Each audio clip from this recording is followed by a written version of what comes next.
राज्याचे उपमुख्यमंत्री देवेंद्र फडणवीस यांच्या हस्ते महाराष्ट्र केसरीचा विजेता शिवराज राक्षी याला मानाची गदा देण्यात आली। देवेंद्र फडणवीसांनी महाराष्ट्र केसरीची उपांत्य फेरीची आणि अंतिम फेरीची लढत सुद्धा पाहिली। आम्ही राजकारणामध्ये कुस्ती करतो असंही फडणवीस म्हणाले। कुस्तीपटूंच्या मानधनामध्ये वाढ करण्याचं फडणवीसांनी जाहीर केलं। महाराष्ट्र केसरी आणि हिंद केसरींना 15,000 रुपये मानधन तर ऑलिम्पिक कुस्तीगीरांना 20,000 रुपयांचं मानधन देण्याची घोषणा त्यांनी केली। तर पदक विजेत्यांना सरकारी नोकरी देण्याचंही फडणवीसांनी सांगितलं।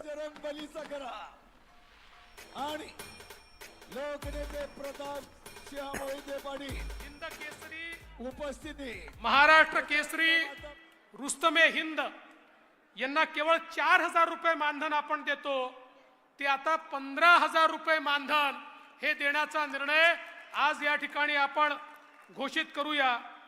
यासोबत अर्जुन पुरस्कार प्राप्त जे आमचे खेळाडू असतात कुस्तीतले, त्यांना केवळ 6,000 रुपये आपण देतो, त्यांनाही 20,000 रुपये मानधन देण्याचा निर्णय आपण या ठिकाणी करूया।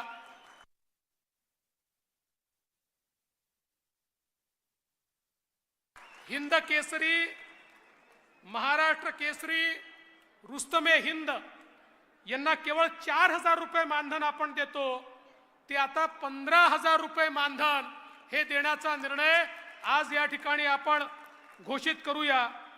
यासोबत अर्जुन पुरस्कार प्राप्त जे आमचे खेळाडू असतात कुस्तीतले, त्यांना केवळ 6,000 रुपये आपण देतो, त्यांनाही 20,000 रुपये मानधन देण्याचा निर्णय आपण या ठिकाणी करूया। तर पुण्यामध्येच काल दिवंगत आमदार लक्ष्मण जगताप यांच्या शोकसभेमध्ये बोलताना उपमुख्यमंत्री देवेंद्र फडणवीस भावुक झाले। ज्यावेळी राज्यसभेची निवडणूक होती तेव्हा तब्येत बरी नसतानाही पीपी किट घालून लक्ष्मण जगताप आले होते अशी आठवण फडणवीसांनी यावेळी सांगितली। आणि यावेळी देवेंद्र फडणवीस बोलताना भावुक झाले, त्यांच्या डोळ्यात पाणी आलं। मगाशी दादांनी देखील ज्याचा उल्लेख केला, भाऊंच्या आजारपणामध्ये ज्यावेळी राज्यसभेची निवडणूक होती आणि काही आम्ही त्या ठिकाणी निवडून येण्याचं गणित मांडत होतो, मतं कमी होते, अशा परिस्थितीमध्ये भाऊंची तब्येत बघता भाऊंना आणू नये की आणावं असा प्रश्न आमच्या समोर होता। गिरीश भाऊ त्या ठिकाणी संपर्कात होते आणि भाऊंकडनं निरोप आला। शंकर भाऊंनी सांगितलं की नाही, भाऊंनी सांगितलं मी येणार आहे। आणि मला आजही तो प्रसंग आठवतो की इतकी तब्येत खराब असताना पीपी किट घालून लाईफ सेव्हिंग ॲम्ब्युलन्स मध्ये पूर्णपणे झोपून ते आले। आम्ही सगळे खाली त्यांना रिसीव्ह करायला उभं होतो आणि ती पीपी किट घातलेले, तो मास्क घातलेले लक्ष्मण भाऊ चाचपडत खाली उतरतात। मी तर त्यास विरोधी पक्ष नेता होतो, पण सॅल्यूट करून म्हणतात मुख्यमंत्री साहेब तुमच्याकरता आलो।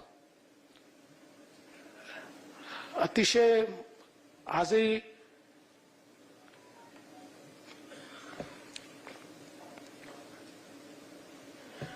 ती आठवण आली, डोळे भरून येतात।